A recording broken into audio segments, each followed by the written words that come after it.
Subscribe the channel and hit the bell icon for latest update. Hello friends, welcome back to Fauji ke Alfaz. So defence news की first episode में आज हम बात करेंगे Indian arm forces से related आज की टॉप न्यूज के बारे में। आई होप ये वीडियो आपको यूजफुल रहेगी। सो चलिए शुरू करते हैं।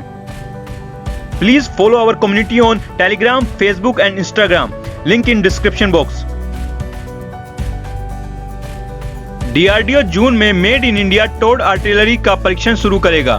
निजी फर्म भारत फोर्ज और टाटा पावर एसएडी के साथ रक्षा अनुसंधान और विकास संगठन डीआरडीओ द्वारा विकसित स्वदेशी उन्नत टॉर्ड आर्टिलरी गन सिस्टम एटीएजीएस के पुष्टिकरण रेगिस्तान परीक्षण जून में शुरू होगा। एटीएजीएस विकास कार्यक्रम सूत्रों ने कहा है कि इस साल ग्रीष्मकालीन परीक्षणों के बाद उद्योग में आदेश दिए जा सकते हैं, जिसके बाद सशस्त्र बलों में यह प्रणाली चालू हो जाएगी। उन्होंने कहा है कि पहाड़ी इलाकों में गतिशीलता परीक्षण सहित उच्च ऊंचाइयों वाले क्षेत्रों में सत्यापन परीक्षण पूरा कर लिया गया है। एटीएजीएस सेना के फील्ड आर्टिलरी रेशनलाइजेशन योजना का हिस्सा है, जिसे 1999 में तैयार किया गया था। इस योजना के अनुसार सेना के पास टॉर्ड सिस्टम सहित एक अलग प्रकार की तोपें होनी चाहिए। भारत ने सैन्य उपग्रह योजनाओं को गति दी है। उपग्रह कई आईएसआर लाभ प्रदान करते हैं, जिनकी भारतीय सेना को पहले से कहीं अधिक आवश्यकता है। जैसे जैसे समुद्री डोमेन जागरूकता की आवश्यकता को बढ़ाती है और जैसे जैसे चीनी और पाकिस्तानी के साथ सीमा पर तनाव बढ़ता है, भारतीय अंतरिक्ष सुरक्षा में कमजोरियों ने दिल्ली को अपने सैन्य उपग्रहों की संख्या को कम करने के लिए प्रेरित किया है।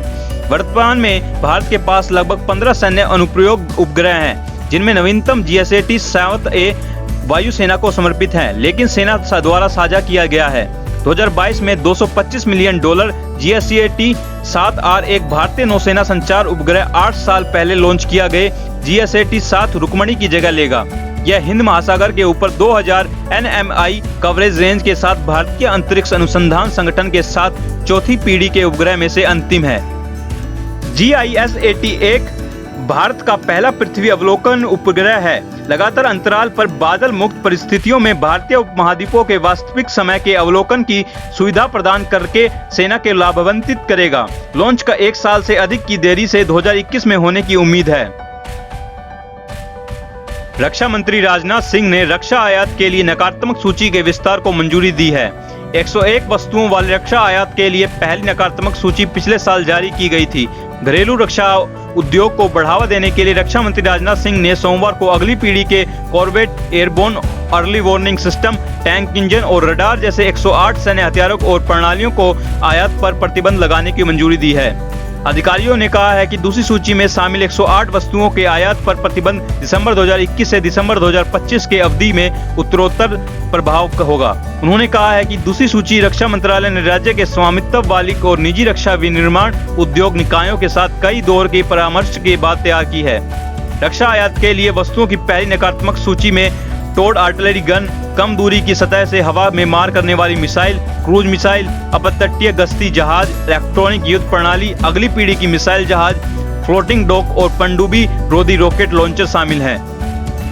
प्रधानमंत्री नरेंद्र मोदी के आत्मनिर्भर भारत के प्रयासों के अनुसरण में और रक्षा क्षेत्रों में स्वदेशीकरण के बढ़ावा देने के लिए रक्षा मंत्री राजनाथ सिंह ने सैन्य मामलों के विभाग के 108 वस्तुओं की दूसरी सकारात्मक स्वदेशीकरण सूची को अधिसूचित करने का प्रस्ताव को मंजूरी दे दी है। यह आत्मनिर्भर प्राप्त करने और रक्षा निर्यात को बढ़ावा देने के दोहरे उद्देश्य को पूरा करने के लिए सार्वजनिक और निजी क्षेत्रों की सक्रिय भागीदारी के साथ स्वदेशीकरण को बढ़ावा देगा। लास्ट में बात करते हैं आज की टॉप हेडलाइंस के बारे में। Delhi high court issues notice to Twitter over non compliance of new IT rules. Rajnath Singh approved expansion of negative list for defence imports. 45% believe Chinese encroachment in Ladakh is centre's failure.